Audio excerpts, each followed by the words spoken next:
Hello and welcome दोस्तों, मैं हूँ राज और आप देख रहे हो ट्यूशन। तो आज की वीडियो में हम लोग डिस्कस करने वाले हैं एचएस सेकेंड ईयर की पॉलिटिकल साइंस के इंपॉर्टेंट क्वेश्चंस और आंसर्स। इस वीडियो में हम लोग इंटरनेशनल ऑर्गेनाइजेशंस के बारे में बात करेंगे।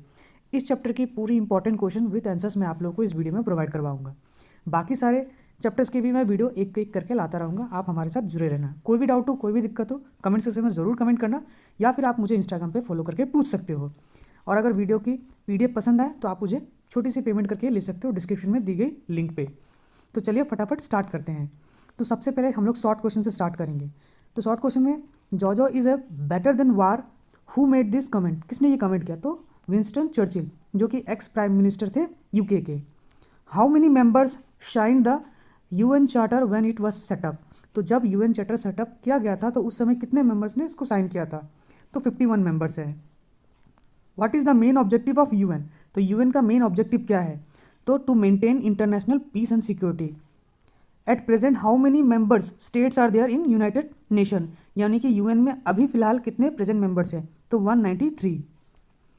छोटी सी फिल इन द ब्लैंक्स है। There are dash permanent members. तो कितने परमानेंट मेंबर्स है यूएन के सिक्योरिटी काउंसिल में? तो 5 परमानेंट मेंबर्स है और 10 नॉन परमानेंट यानी कि टेम्पोररी मेंबर्स होते हैं। Who is present security general of UNO? यानी कि यूनाइटेड नेशन का सेक्रेटरी जनरल अभी फिलहाल कौन है? तो यह है Antonio Guterres. Full form of IAEA? तो international atomic energy agency. What is mean by veto power? तो वीटो पावर क्या है? तो वीटो पावर जो यूनाइटेड नेशन के 5 परमानेंट मेंबर्स है उनको मिलता है। उनके पास एक पावर होता है कि वो चाहे तो किसी भी बिल को, किसी भी चीज़ को वीटो कर सकते हैं, यानी कि उसको रिजेक्ट करवा सकते हैं। ठीक है, नेक्स्ट क्वेश्चन हमारा है, who was the first secretary general of UN? तो यूएन का फर्स्ट सेक्रेटरी जनरल कौन था? तो Trygve Lie. Which country is the single largest contributor of UN? तो यूएन में सबसे सिंगल लार्जेस्ट कंट्रीब्यूटर कौन है? तो वो है यूएसए। अगर वीडियो के पीडीएफ अगर आपको चाहिए ना इंपॉर्टेंट क्वेश्चंस के, तो ये सारे इंपॉर्टेंट है। साथ में मैं नीचे ईयरली क्वेश्चंस भी डिस्कस करूंगा, तो ये सब आपको मिल जाएगा।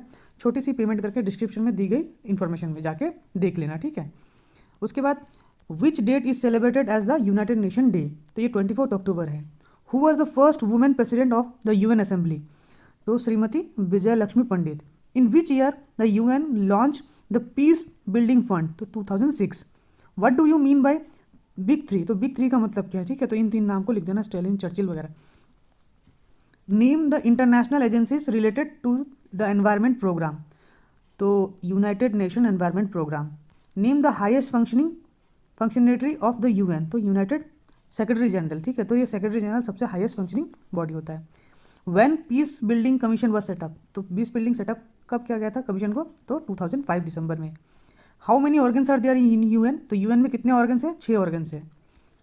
टोटल कितने मेंबर्स होते हैं सिक्योरिटी काउंसिल में? तो 15 मेंबर्स होते हैं, 5 परमानेंट मेंबर्स और 10 जो है ना वो नॉन परमानेंट मेंबर्स, जो कि हर 2 साल में चेंज होते हैं। India is the founding member of UN? Yes या नो बताना है, तो यस। तो उसके बाद फुल फॉर्म हमें बताना है। तो एक्चुअली ये राइट है, ठीक है। Write the full form of NIEO IMF WTO। तो new international economic organisation, IMF का इंटरनेशनल मॉनिटरी फॉर्म और WTO का वर्ल्ड ट्रेड ऑर्गेनाइजेशन। तो इस चैप्टर में फुल फॉर्म्स और इनका जो डेट ऑफ एस्टेब्लिशमेंट वो ज़रूर पढ़ के जाना। और लास्ट हमारा शॉर्ट क्वेश्चन है, in which year the world bank was establish? 1945। WTO कब स्टैब्लिश हुआ? वर्ल्ड बैंक, IMF, तो ये सब आप पढ़ के जाना, बहुत इंपॉर्टेंट है। Write the names of permanent members of United security council? तो 5 परमानेंट मेंबर्स के नाम हमें बताना है। 2012 में ये क्वेश्चन पूछा गया था। तो 5 permanent member Russia, China, USA, Britain और France. The United Nation Security Council जो है परमानेंट मेंबर और नॉन परमानेंट मेंबर्स, तो कितने परमानेंट मेंबर और कितने नॉन परमानेंट मेंबर? तो 5 परमानेंट मेंबर और 10 नॉन परमानेंट मेंबर्स। ये 2014 में पूछा गया था। Right the name of 2 NGOs? 2 NGOs का नाम बताना जो कि ह्यूमन राइट से रिलेटेड है और पूरे वर्ल्ड में काम करते हैं। ये 2015 में पूछा गया था। तो 2 ऑर्गेनाइजेशन का नाम है जो NGOs है, वो है ह्यूमन राइट वॉच और दूसरा एमनेस्टी इंटरनेशनल। ऑर्गन्स के नाम बताना है। Write the names of the organs of United Nation organisation? तो 6 ऑर्गन्स है, general assembly, security council, economic and social council, trusteeship council, international court of justice और secretariat. तो ये 6 ऑर्गन्स हैं।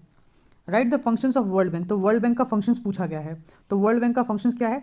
To provide various technical service to its member countries. और दूसरा है हमारा लोन ग्रांट करना 20% तक, इसके जो जितने भी कैपिटल है उसको वो as a paid up capital के हिसाब से, शेयर्स के हिसाब से वो लोन दे सकते हैं। Where is the office of general assembly of UN situated, तो ये कहाँ है, न्यूयॉर्क अमेरिका में। Justify India's inclusion in the security council as permanent member, यानी कि इंडिया को परमानेंट मेंबरशिप मिलना चाहिए, इस स्टेटमेंट को जस्टिफाई करो, बहुत इंपॉर्टेंट है। तो मुझे लगता है कि कुछ ही आने वाले कुछ साल में शायद इंडिया को परमानेंट सीट मिल जाए। रीज़न क्या है, देखो इंडिया तो सबसे पहला तो वर्ल्ड के लार्जेस्ट, यहाँ पे जो है ना सेकंड मोस्ट पॉपुलस कंट्री लिखा है, लेकिन अब जो है ना वो इंडिया जो है वो सबसे पॉपुलस कंट्री बन चुका है। दूसरी बात है, इंडिया एक अहम रोल प्ले करता है यूनाइटेड पीस कीपिंग फोर्सेस में। पूरे दुनिया में यूनाइटेड नेशन अपने पीस कीपिंग फोर्सेस को भेजता है, उसमें से सबसे इंपॉर्टेंट रोल इंडिया ही प्ले करता है। और इंडिया वर्ल्ड के लार्जेस्ट डेमोक्रेसी में है, इंडिया का इकोनॉमिक कद बढ़ रहा है, तो इन सब को देखते हुए इंडिया को परमानेंट सीट मिलना चाहिए। तो ये जस्टिफाई खुद ब खुद हो जाता है। What is amnesty international? Amnesty international क्या है? तो ये एक एनजीओ है, कैंपेन है, जो कि ह्यूमन राइट्स के बारे में आवाज़ उठाता है पूरे वर्ल्ड में, यानी कि globally. Mention 2 privileges enjoyed by permanent members, तो 2 प्रिविलेजेस बताना जो कि परमानेंट मेंबर्स एंजॉय करते हैं। सबसे पहले तो वीटो का पावर, जो कि ऑलरेडी हम लोगों ने ऊपर बात किया है, और दूसरा है तुम्हारा they have the power to take all important issues, जैसे कि इंटरनेशनल एरिना में रिलेटेड, पीस से हो गया, सिक्योरिटी से रिलेटेड हो गया। Why are international organisation necessary? International organisation क्यों ज़रूरी है?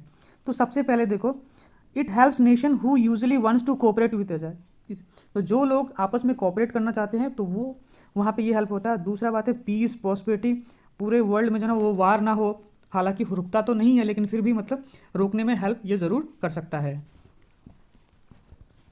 नेक्स्ट हमारा 4 मार्क वाले क्वेश्चंस, वहाँ पे पढ़ना क्या है आप लोगों को, in which year the world bank was created, कब क्रिएट किया गया था, इनकी एक्टिविटीज़ को डिस्कस करना है। Do you think that UN is perfect international organisation, reasons बताना है, ठीक है, 2013 में पूछा गया था। सारे आंसर्स को मैं डिस्कस डिटेल में करते नहीं रहूँगा, नहीं तो वीडियो बहुत लंबा हो जाएगा। Justify India's inclusion in security council as a permanent member, ये 4 मार्क के लिए है, ऊपर 2 मार्क के लिए था, तो 2-3 पॉइंट लिखोगे तो काफ़ी है।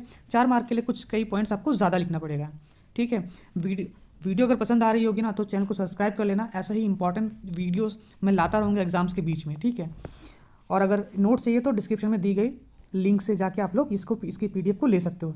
2014, 16 और 18 में ये क्वेश्चन पूछा गया था। तो रीज़न, इंडिया जो है वो most populous country in the world, जैसे मैंने आप लोगों को ऊपर बताया, वर्ल्ड के लार्जेस्ट डेमोक्रेसी में है India, UN peace keeping forces में सबसे इंपॉर्टेंट रोल प्ले करता है। Beside this, India has made an regular financial contribution to UN, तो यूएन पता ही है कि यूएन जो है ना वो फंडेड है और ये इनके मेंबर्स कंट्री ही फंड करते हैं, उनमें से एक अहम रोल प्ले करता है इंडिया, और फाइनेंशियल कंट्रीब्यूशन इनका बहुत सारा होता है, तो उसमें से सबसे ज़्यादा तो यूएस का होता है। Discuss briefly about the restructuring and the future of UN, तो फ्यूचर ऑफ यूएन के बारे में तो मैंने ऊपर भी डिस्कस किया, जिसमें कॉम्पोजिशन क्या होगा, फाइनेंस ऑफ यूएन क्या होगा, परमानेंट आर्मीज किस तरीके से होगी, परमानेंट मेंबर्स को किस तरीके से चेंज, तो ये सब आपको लिखना है। फिर जाके right 4 functions of security council, 4 functions of security councils आप लोगों को लिखना है, तो ये सब आप लिख सकते हो। फिर 6 मार्क वाले क्वेश्चंस में what changes occurred in UN after cold war, cold war के बाद क्या बदला, तो सोवियत यूनियन जैसे कोलैप्स हो गया, यूएस बहुत ज़्यादा स्ट्रॉन्गेस्ट पावरफुल कंट्री बन के उभरा। The relation between Russia and US, ये अब ज़्यादा कोऑपरेटिव हो गया, लेकिन ये कहने के किताबों के पे है, आपको आंसर्स तो वही लिखना है, लेकिन बहुत ज़्यादा कोऑपरेटिव तो है नहीं। आपको जैसे पता चल रहा होगा कि यूक्रेन की वार चल रही है, एक साइड यूक्रेन को सपोर्ट कर रहा है यूएस और रशिया उधर है, तो क्योंकि ये किताब में लिखा हुआ है, पुरानी बातें हैं, तो हम लोग को एग्जाम में वही लिखना पड़ेगा। India is the China is the fastest emerging as a great power, तो वर्ल्ड वार कोल्ड वार के बाद चाइना सबसे स्पीड से उभरता हुआ कंट्री बना, लेकिन हाल फिलहाल में देखोगे तो चाइना का डाउनफॉल स्टार्ट हो चुका है और इंडिया जो ना फास्टेस्ट ग्रोइंग कंट्रीज में आता है। The economies of Asia are growing at the unpredicted rate, तो जो एशिया का इकोनॉमी है वो बहुत तेज़ी से ग्रो कर रहा है, कोई प्रिडिक्ट नहीं कर पा रहा है। How many new countries have joined UN, बहुत सारे कंट्रीज ये यूएन को ज्वाइन किया, जैसे कि आप लोगों को पता होगा, जैसे सबसे पहले स्टार्ट हुआ था तो ये 51 कंट्रीज़ के साथ स्टार्ट हुआ था, फिर धीरे धीरे वो 192 पहुंचा और अब 193 कंट्रीज़ हैं। A whole new setup of challenges confronted the world, तो ये जो है ना ये कुछ क्वेश्चंस है जो कि 6 मार्क वाले क्वेश्चंस में आप लोगों को पढ़ने चाहिए, और उसमें से आप लोग कुछ देख लेना, जैसे कि फुल फॉर्म्स तो आपको पढ़ना बहुत ज़रूरी है, जैसे कि ILO का फुल फॉर्म क्या है, international labour organisation. Next FAO का फुल फॉर्म क्या है, फूड एंड एग्रीकल्चर। WHO का फुल फॉर्म क्या है, वर्ल्ड हेल्थ ऑर्गेनाइजेशन। यूनेस्को का फुल फॉर्म क्या है, united nation educational scientific and cultural organisation. UNICEF का फुल फॉर्म क्या है, united national children's emergency fund. Name the international organisation of UN, तो ये सब आप लोग लिख सकते हो, ठीक है। तो आई होप कि आपको ये वीडियो इन्फॉर्मेटिव लगा होगा, इन्फॉर्मेटिव लगा है, हेल्पफुल लगा होगा, तो चैनल को ज़रूर सब्सक्राइब करना, इस वीडियो को अपने फ्रेंड्स के साथ ज़रूर शेयर करना, और वीडियो की अगर PDF चाहिए तो आप लोग डिस्क्रिप्शन में दी गई लिंक पे जाके छोटी सी पेमेंट करके स्क्रीनशॉट आप मुझे भेज देना। चाहे फेसबुक, चाहे इंस्टाग्राम या फिर व्हाट्सएप पे, मैं आप लोगों को ये PDF वहीं पे प्रोवाइड करवा दूंगा। तो हमारे साथ जुड़े रहना, हम जल्दी हाजिर होंगे एक नए वीडियो के साथ। तब तक के लिए गुड बाय।